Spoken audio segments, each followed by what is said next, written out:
사이에 그렇게 어려운 아이디어도 아닙니다.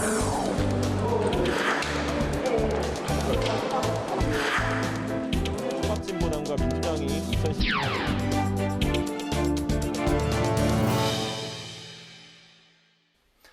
네, 이번 순서는 청년 정치인의 시각으로 정치권 이슈를 분석하고 토론해보는 뉴스앤 청년 맞습니다. 남다른 관점으로 날카롭고 뜨거운 토론을 펼쳐주실 두 분, 권지용 전 더불어민주당 청년 대변인, 김재섭 국민의힘 비대위원 나오셨습니다. 두 분 어서 오십시오. 어서 오세요. 네, 안녕하세요. 먼저 성난 부동산 민심의 정책 손질에 나선 이제 민주당인데요. 전방위 부동산 개선안을 오늘 내놨습니다. 먼저 주택 추가 공급책 그리고 LTV 우대폭 최대 20%포인트 이제 확대로 내 집 마련 기회를 이제 넓혀놨는데요. 아무래도 이제 영끌, 비투에 내몰린 청년들을 위한 고려한 그런 정책으로 보입니다. 또 청년 정치인들은 오늘 이 부동산 정책에 대해서 어떻게 바라보고 계십니까? 저는 일단 LH 사태로 사실 공공기관에 대한 신뢰가 많이 떨어졌지 않습니까? 근데 네. 그것을 회복하는 건 그냥 단순히 LH 구조만 바꾸는 것이 아니라 LH가 원래 했던 일을 잘 해나가는 거라고 생각해요. 그래서 일단 공급을 다시 하겠다고 제대로 추진하겠다고 한 건 좋은 일이라고 생각하고요. 네. 근데 이제 LTV를 일부 이제 더 완화하겠다고 했는데 사실 저는 이것을 했던 이유 자체는 이해가 되지만 사실 좀 아쉽다고 생각합니다. 왜 그렇게 생각하냐면 지금 주택시장에 사실은 그러니까 돈이 많이 과잉되어 있는 상태입니다. 근데 여기에 다시 돈을 더 많이 빌려줄 수 있게 해서 돈이 더 많이 들어가게 되면 사실은 그 대출을 받은 사람도 일정 정도 부담이 커지는 것이고, 그리고 대출을 받지 못한 사람 입장에서는 돈이 더 많이 들어감으로써 가격이 올라가게 되면 그거 역시 부담이에요. 그래서 저는 대출 완화보다는 되려 이자를 지원하거나 차라리 월세를 직접 지원하는 방식으로 했었으면 좀 더 좋았겠다. 지금 시기에는. 그런 아쉬움은 좀 있습니다. 네.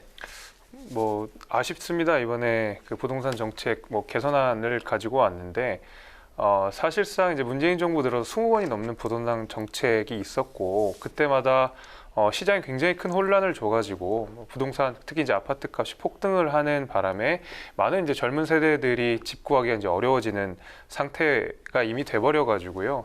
너무 좀 뒷북 같은 느낌은 사실 좀 듭니다. 그래서 대단히 아쉽지만 그럼에도 불구하고 어떤 규제 완화라든지 세제 완화라는 것을 좀 적극적으로 고민한다는 점에서는 좀 저는 긍정적으로는 생각합니다. 다만 이게 이제 집을 못 사는 것 때문에 표심을 좀 의식해서 당장 LTV만 늘려서 이 모든 부동산 문제들이 해결된다고 생각하지는 않고요.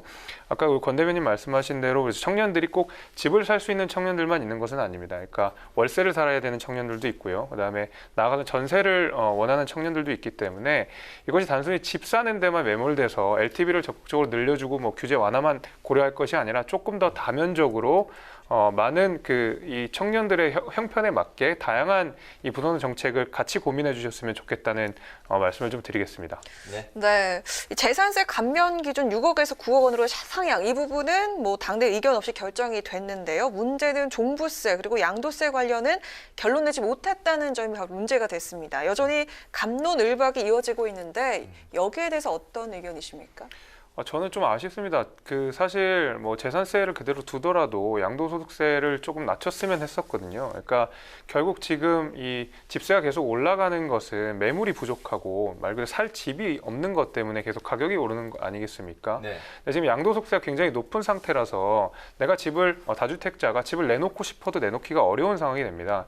그리고 지금 우리 양도소득세가 얼마인지 정확하게 구체적인 기준도 마련되지 않은 상황에서 지금 재산세만 좀 이런 식으로 조정을 한다고 하면 정말로 우리가 이 시장에 충분한 매물을 가져올 수 있을까라는 의심이 좀 들어가지고요.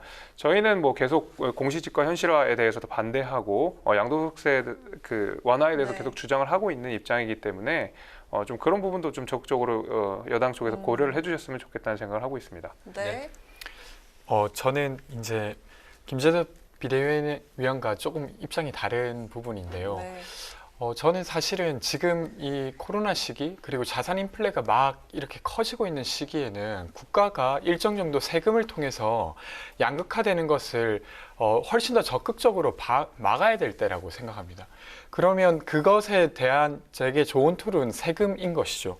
근데 그것을 되려 완화하는 조치여서 저는 저희 당의 조치였음에도 불구하고 사실 그렇게 할 게 아니라 지금은 기준을 지키고 되려 자산 인플레로 자기 자산이 더 늘어난 사람에게 양해를 구해서 자산이 오르는 것을 바라만 보고 있었던 사람들의 삶을 돕기 위한 조치를 더 했어야 될 때라고 저는 생각합니다. 그래서 사실은 작년에도 이미 재산세 완화를 했어요. 그리고 이제 지금 종부세까지 풀겠다고 하고 있는데 아직 결정은 하진 않았지만 저는 그것이 더 그렇게 진행되게 되면 되려 이 양극화를 놓고 국가가 자신의 역할을 포기하게 되는 게 아닌가 하는 우려까지도 좀 드는 상황입니다. 네, 네. 알겠습니다. 예, 다음 질문 드리겠습니다. 정부가 이제 당초 여러 가지 이제 혜택을 이제 제시했던 임대사업자 활성화 정책에 대해서 사실상 이제 뭐 폐지 수순을 지금 이제 밟고 있는데요. 말 바꾸기 논란이 일고 있습니다. 어떻게 보십니까? 이 부분도 사실 제가 좀 당이랑 입장이 좀 다른 부분인데요. 네. 어떤 거냐면 사실 임대사업자가 그 막 주택을 보유하고 있는 욕심쟁이처럼 좀 여겨지지만 실제로는 그렇진 않습니다. 그러니까 임대사업을 하는 사람이 있기 때문에 누군가는 거기에 살 수 있는 건데 사실 임대사업자 제도라고 하는 게 거기에 살고 있는 사람에게 그러니까 8년 정도 좀 거주와 안정성을 주는 대신 거기에 대한 재산세라든지 소득세를 완화해 주는 것은 해외에서도 충분히 일반적으로 일어나고 있는 상황입니다. 근데 다만 이것이 문제가 되었던 것은 임대사업자에게 재산세와 소득세만 완화해 주는 게 아니라 그 임대주택을 팔 때 그 시세 차이까지 거기에 대한 세금까지 완화해 주겠다고 해서 문제가 되었던 거라고 저는 생각하거든요. 그래서 네.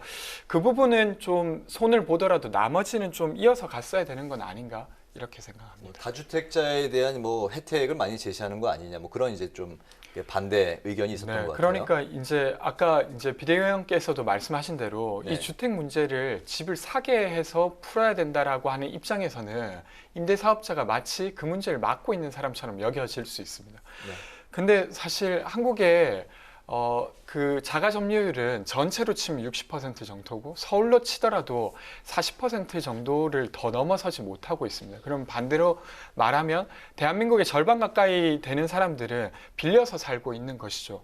그래서 이것을 좀 인정한다고 하면 임대사업자가 나쁜 사람이라고 볼 게 아니라 누군가에게 집을 빌려주고 있는 사람이고 그들이 갖고 있는 고충을 좀 현실적으로 풀어줘서 임대사업을 더 안정적으로 할 수 있게 하는 게 저는 더 좋다고 생각합니다. 이 부분이 좀 당과 조금 다른 부분이죠. 네. 김 의원님은 어떻게 보세요? 오히려 이제 우리 권 대변님이랑 입장을 같이 하는 건데요. 네. 그 사실 이제 임대사업자와 관련된 이야기는 당시에 이 정책이 나왔을 때 보면 당시 그 김수현 정책실장이랑 그 김현미 국토부 장관이 직접 나와서 국민들께 약속을 했고 임대사업자에 대한 혜택을 주겠다라고 공공연하게 말씀을 좀 하셨습니다. 근데 그것이 불과 4년 만에 이 뭔가 확 뒤집어지면서 사실상 폐기 수순으로 가고 있는 것 때문에 네. 아까 말씀드린 대로 우리가 24번의 부동산 정책이 있는 동안 부동산 시장이 나아지지 않고 계속 실망을 하고 있는 와중에 다시 한번 이런 식으로 말 바꾸게 되니까 되려 저는 그 시장에 큰 혼란을 주고 있다고 생각을 해요. 그러니까 결국 부동산 정책이라고 하는 것이 일관성을 갖고 집행을 했을 때 국민도 신뢰를 하면서 그 이후에 어떤 이 자산 형성이나 부동산 매매에 대해서 확신을 갖고 시장에 뛰어들 수가 있는데 네. 특히 이제 집권 여당이 이런 식으로 다른 식으로 때마다 시그널을 주게 되면 오히려 시장의 혼란은 더욱 가중될 것이다라고 저는 생각을 합니다. 네. 네. 여당이 머뭇거리는 사이에 야당이 부동산 정책 선공에 나섰는데요. 여당 개선안과 같은 듯 다른 부분이 있는 듯한데 야당표 부동산 대책 어떻게 보십니까? 사실 이제 저희 그 국민의힘 같은 경우에는 지난 날을 쭉 되돌아보시면 거의 일관된 메시지를 내왔습니다. 그래서 뭐 재산세 내려야 된다, 공시지가 현실화하는 거 안 된다, 또 양도소득세 인하해야 된다, 공급 늘려야 된다, 꾸준하게 메시지를 오히려 내왔거든요. 저희 쪽에서는 오히려 엇갈린 메시지를 내지 않았었습니다. 게다가 지금 오세훈 시장 같은 경우에도 애초에 공약을 거실 때 재건축 그 재개발 규제를 적극적으로 완화하겠다는 약속을 하시고 임기 이후에 곧바로 그에 이제 착수를 하면서 여러 가지 서울시 부동산 정책들을 내지 않았습니까? 그러면서 저희는 뭐 기존은 거의 동일하다고 생각합니다. 그 전부터 세금을 좀 낮춰서 그리고 공급을 늘려서 단기적으로는 다주택자들이 매물을 내놓게 하는 것이고 장기적으로는 많은 아파트들이 지어져 가지고 충분한 공급을 통해서 부동산 시장을 안정시키겠다는 정책이 일관되게 유지되고 있어서요. 저희 이 야당의 부동산 정책은 항상 일관되고 괜찮다라는 변명을 한번 해보겠습니다. 네. 네. 저는 어쨌건 최근 동안에는 야당이 집권을 하지 않았기 때문에 거기에 대한 크게 뭐 변동을 할 이유가 딱히 없었다고 일단 생각하고요. 근데 저는 사실 야당표 부동산 정책이 정말로 국민들의 삶을 더 좋게 할 것인가라고 하는 부분엔 동의하지 않습니다. 왜 그러냐면, 그러니까 지금 주거 문제는 한 10억이나 15억 있는 사람들이 집을 못 찾아서 문제인 것이 아니라 자기 소득으로 3억, 4억도 모으기가 어려운데 그런 2, 3억 정도도 부담하기가 어려운 사람들이 살 곳이 없다는 게 저는 문제라고 생각합니다. 그러면 이 문제를 풀기 위해서는 그들이 지불 가능한 주택이 공급되는 게 핵심인데, 지금 오세훈 시장께서 최근에 발표한 재개발 촉진 내용을 보더라도 그렇게 예를 들면 오래된 지역을 바꾸어서 새로 만들어지는 아파트가 과연 지금 서울에 살고 있는 많은 사람들이 어려움을 겪고 있는 그 주거 문제를 풀어줄 거냐라고 했을 때 거기에 대한 해법으로 전혀 제시되고 있지는 않아요. 그러니까 되려 이제 오세훈 시장께서는 계속 거기 살고 있는 세입자에 대한 대책이나 혹은 아니면 그렇게 공급되는 새로운 아파트의 공공임대주택 비율에 대해서는 전혀 언급하고 있지 않으시죠. 그래서 그런 면에서 되려 돈을 가지고 있는 사람들에게는 좋은 부동산 정책가일지 몰라도 그것이 아닌 주거 문제를 겪고 있는 사람들에게는 그렇지 못하다고 생각합니다. 네. 네. 다음 이야기로 이제 넘어가 보겠습니다. 제1야당의 당권 경쟁 5명의 대결로 압축됐습니다.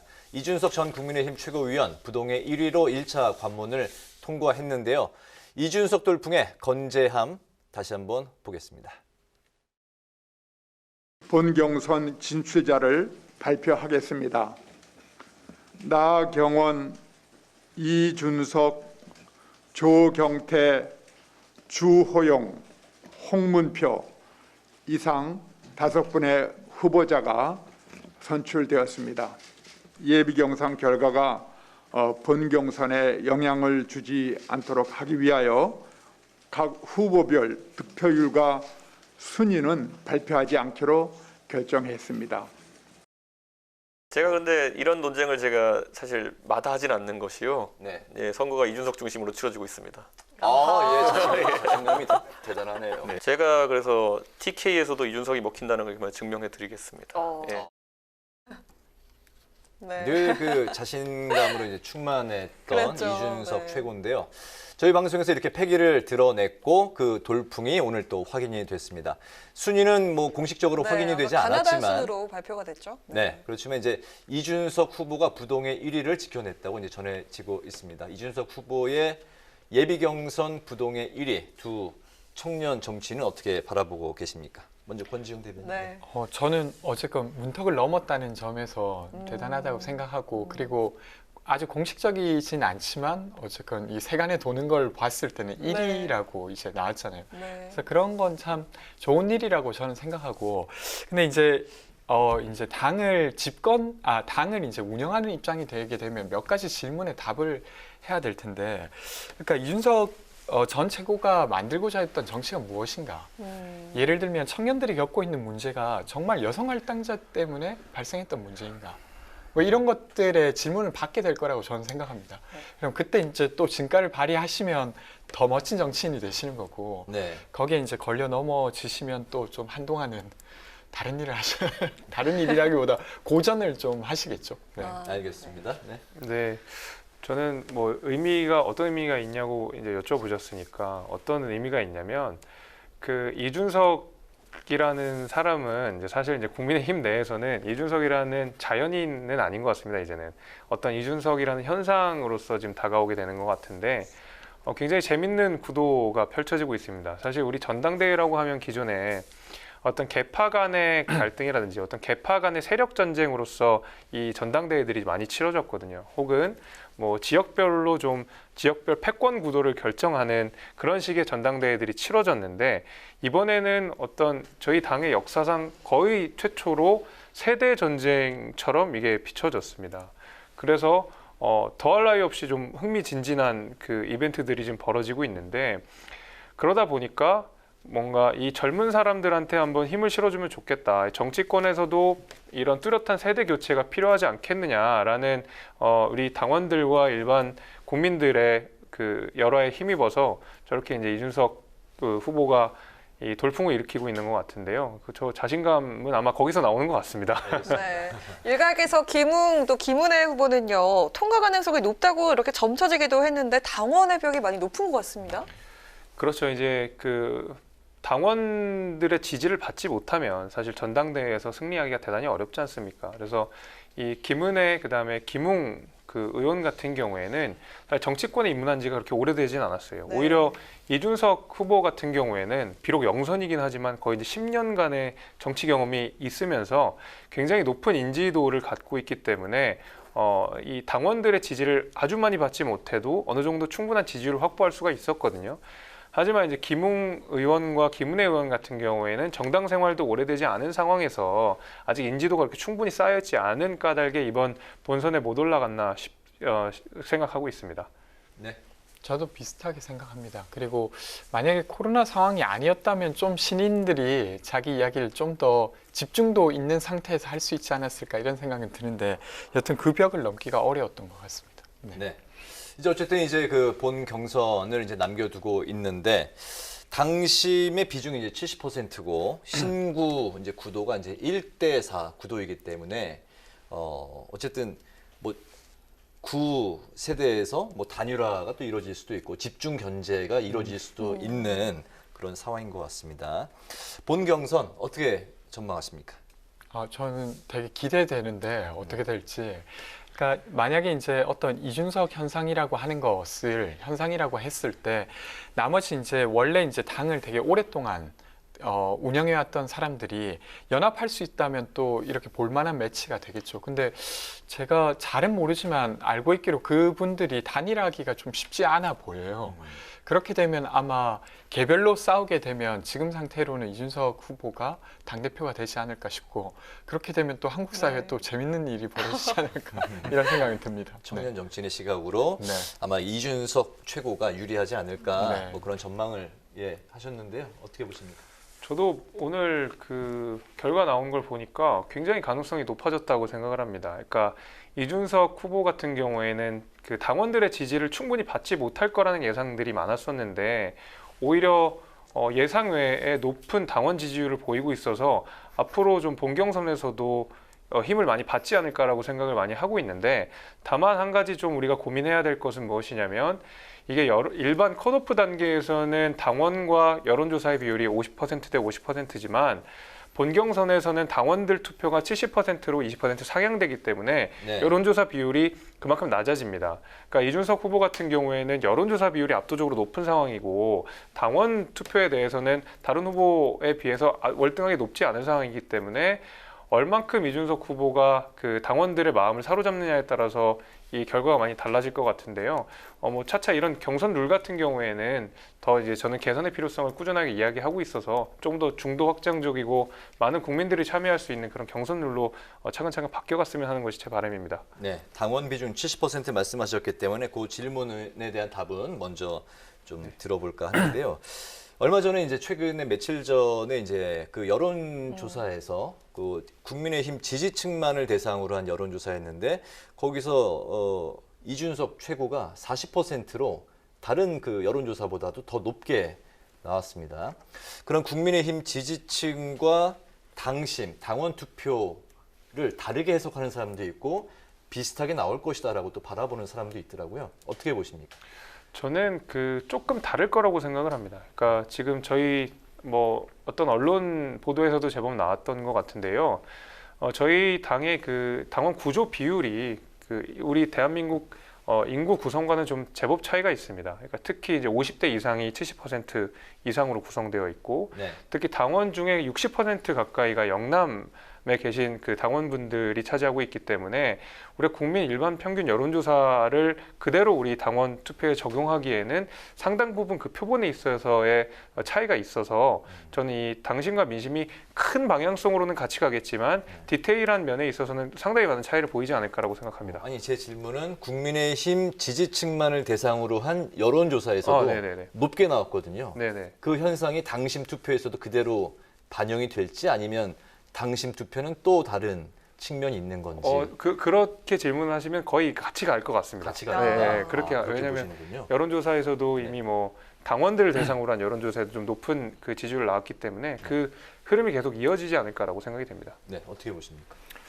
저도 뭐 비슷하게 봅니다. 그러니까 게다가 이제 국민적 관심이 높아지면 높아질수록 저는 소위 당심이랑 민심이 더 가까워지지 않을까 이런 생각은 들어요. 왜냐하면 언론에서도 많이 나오게 되고 그러면 꼭 당원이 아닌 사람들도 그 사람이 누군지 더 잘 알게 된 상태로 결정하기 때문에 당원과 좀 비슷하게 결정하게 된다고 저는 봅니다. 네. 네, 이번 당권 경쟁이 지역과 계파 논리가 희석돼서 당권 레이스 풍경이 사뭇 달라졌다 이런 목소리가 나왔었는데 지금은 또 다릅니다. 다시 계파 논쟁으로 흐르는 분위기인데 이 분위기 어떻게 바라보고 계십니까? 저는 이번 또 선거에서 계파 이야기가 나오는 것 자체에 대해서 굉장히 유감스럽게 생각합니다. 아까 조금 전에 말씀드렸듯이 우리가 소위 계파 전쟁으로서 전당대회가 늘 치러지다가 이번에 뭔가 신구 격돌로서 굉장히 국민들의 큰 기대를 받았었는데 다시 계파의 그림자를 드리우게 하는 그런 이 언어들이 중진의 입에서 나왔다는 것에 대해서 저는 굉장히 유감스럽게 생각하고요. 사실 이준석 후보 같은 경우에는 뭐 계파라고 불리긴 하지만 사실 그 계파로서 어떤 특정한 지령을 받아서 행동하거나 혹은 그 계파의 입장을 그대로 대변하는 사람이 전혀 아니거든요.